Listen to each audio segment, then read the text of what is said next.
સ્વયંભૂ મહાદેવનું મહત્ત્વ જાજુ હોય। નદીનો કિનારો હોય, તળાવનો કિનારો હોય, પીપળો હોય, વડલો હોય અને સ્વયંભૂ પ્રગટ થયેલા મહાદેવ છે। એમાંથી રાજકોટના આ લાખેશ્વર મહાદેવ છે।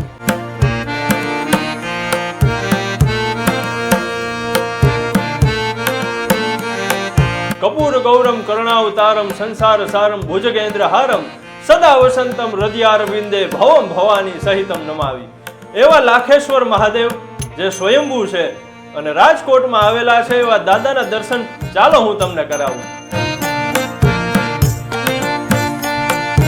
લાખેશ્વર મહાદેવ મંદિરનું પટાંગણ એવડું વિશાળ છે કે અહીંયા લોકો પૂજા અર્ચના કરવા પણ આવે છે, બધા તેના હોમ હવન પણ અહીંયા કરાવે છે।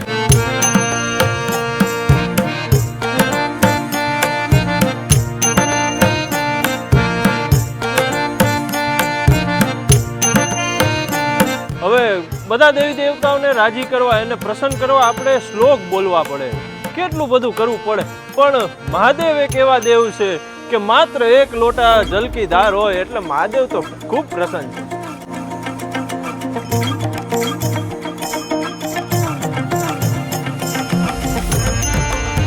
લાખાજી રાજ બાપુ વખતનું આ મંદિર છે। આ સ્ટેટનું મંદિર છે। જે કોઈ માણસ અહીંયા પૂજા કરે છે, પાઠ કરે છે, જાપ કરે છે, એનું અનેક ગણું પુણ્ય પ્રાપ્ત થાય છે। અહીંયા પૂજા કરવાથી માણસની મનોકામના પૂર્ણ થાય છે અને ભગવાનને બધાને ફળ આપવા માટે બંધાયેલા છે। આ અતિશય પવિત્ર જગ્યા છે, તીર્થધામ છે કે જ્યાં જળ અને શિવ બે ભેગું થાય છે। અહીંયા પિતૃ કાર્ય, ગ્રહ શાંતિ પૂજા, આવી પણ તમામ કાલસર્પ યોગ શાંતિ, આવી તમામ પાઠ પૂજા અહીંયા થાય છે। શ્રાવણ મહિનાની અંદર અહીંયા અતિશય ભીડ થાય છે। લાખો માણસોની મેદની અહીંયા પૂજા કરવા આવે છે, પાઠ કરવા આવે છે, ધ્યાન કરવા આવે છે અને ભગવાનને જળ અને દૂધ ચડાવવા આવે છે। શ્રાવણ માસની અંદર જુદા જુદા ભગવાનના અભિષેકો થાય છે।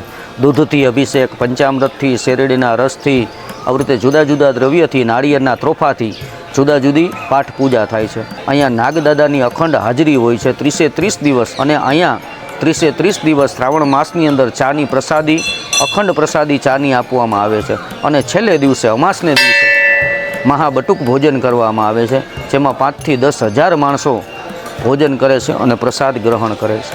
અહીંયા પગથિયા છે અને પગથિયા ચડી અને ગુફા એક આવેલી છે અને આવો તમને ગુફામાં કાળ ભૈરવ અને બટુક ભૈરવ દાદા બિરાજમાન છે તો એમના દર્શન કરાવું।